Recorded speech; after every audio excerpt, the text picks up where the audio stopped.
తాడిపత్రి, చంద్రగిరి, మాచర్ల నియోజకవర్గాల్లో జరిగిన గొడవల గురించి జగన్ ఆరా తీయనున్నారు.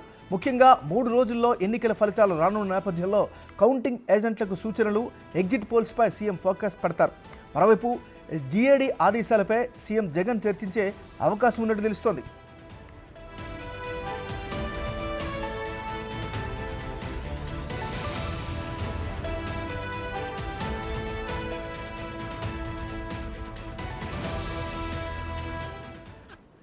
మనం బ్రేకింగ్ న్యూస్ చూస్తున్నాం. విదేశీ పర్యటన ముగించుకుని లండన్ నుంచి ఆంధ్రప్రదేశ్ ముఖ్యమంత్రి జగన్ కుటుంబం రాష్ట్రానికి చేరుకున్నారు.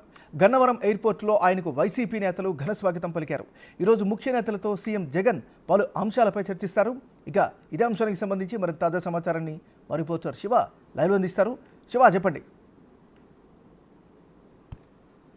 రోజు మొత్తం మీద చూసుకుంటే ఆంధ్రప్రదేశ్ ముఖ్యమంత్రి జగన్మోహన్ రెడ్డి 16 రోజుల పాటు జగన్ విదేశీ పర్యటన ముగించుకొని ఈరోజు తెల్లవారుజామున 4 గంటలకి గన్నవరం విమానాశ్రయానికి చేరుకున్నారు. వైఎస్ఆర్సీపీ నేతలు, కార్యకర్తలు, మంత్రులు, పలువురు సీనియర్ నేతలు ఘన స్వాగతం పలికారు.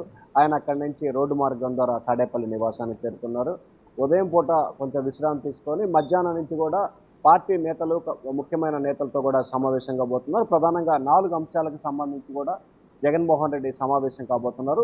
ఒకటి, రాష్ట్రంలో పోలింగ్ సరళి, ఏ నియోజకవర్గాల్లో ఏ శాతం పోలింగ్ నమోదైంది, గతంలో ఏ స్థాయిలో పోలింగ్ నమోదైంది, ఈసారి ఏ స్థాయిలో పోలింగ్ నమోదైంది, వాలంటీర్ల నుంచి తెప్పించుకున్న నివేదిక ఆధారంగా కూడా ముఖ్యమంత్రి సమీక్ష చేయబోతున్నారు. రెండో అంశానికి సంబంధించి కూడా పోస్టల్ బ్యాలెట్ వివాదానికి సంబంధించి కొనసాగుతున్న ఉత్కంఠ, పోస్టల్ బ్యాలెట్ విషయంలో వ్యవహరిస్తున్న ఎన్నికల కమిషన్ వ్యవహరిస్తున్న తీరుపై కూడా ప్రధానంగా చర్చించే అవకాశం కనిపిస్తూ ఉంది.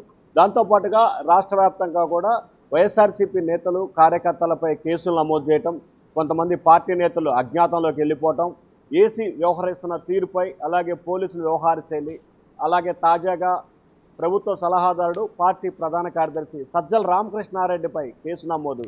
సజ్జలపై కేసు అంటే ముఖ్యమంత్రిపై కేసు పెట్టిన పరిస్థితి కూడా మారుతుంది. సో ఆ స్థాయిలో ఆయన ప్రభావితం చేసే పరిస్థితి కనిపించింది. సో దానిపై కూడా ఆయన ఈరోజు సమీక్షించే అవకాశం కనిపిస్తూ ఉంది. సో మొత్తం మీద చూసుకుంటే ఈ అంశాలకు సంబంధించి ముఖ్యమంత్రి జగన్మోహన్ రెడ్డి సుదీర్ఘంగా సమావేశం నిర్వహించబోతున్నారు.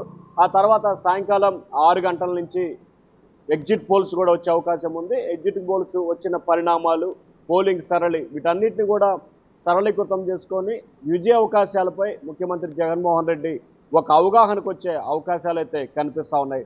మరొక వైపు ఎగ్జిట్ పోల్స్ ఇచ్చే నిర్వాహకులు కూడా ఏ పార్టీకి అనుకూలంగా ఉంటారో ఆ పార్టీకి అనుకూలంగా ఎగ్జిట్ పోల్స్ ఇచ్చే అవకాశాలు కనిపిస్తూ ఉన్నాయని చెప్పి ప్రస్తుతం విస్తృతంగా ప్రచారం జరుగుతూ ఉంది.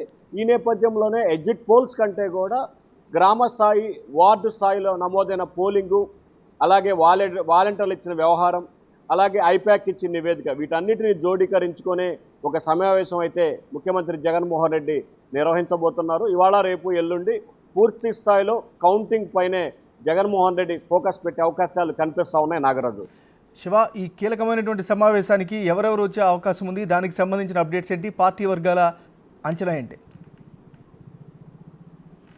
ప్రధానంగా చూసుకుంటే ఏదైతే కీలకమైన నేతలు ఒక 8 నుంచి 10 మంది ఉంటారు. సజ్జల రామకృష్ణారెడ్డి, విజయ్ సాయిరెడ్డి, జోగి రమేష్, పేర్నే నాని, వైవి సుబ్బారెడ్డి, సో వీళ్ళతో పాటుగా అదనంగా అందుబాటులో ఉన్న నేతలైతే వచ్చే అవకాశం కనిపిస్తూ ఉంది. ఎందుకంటే ముఖ్యమంత్రికి సంబంధించి కీలకమైన నేతల్లో ఈ 4 ఎవరంటే సజ్జల రామకృష్ణారెడ్డి, విజయ్ సాయిరెడ్డి, వైవి సుబ్బారెడ్డి.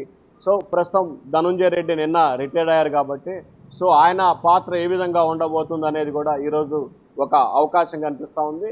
సో మొత్తం మీద చూసుకుంటే కనుక కీలకమైన నేతలతోనే ముఖ్యమంత్రి సమావేశం నిర్వహించబోతున్నారు.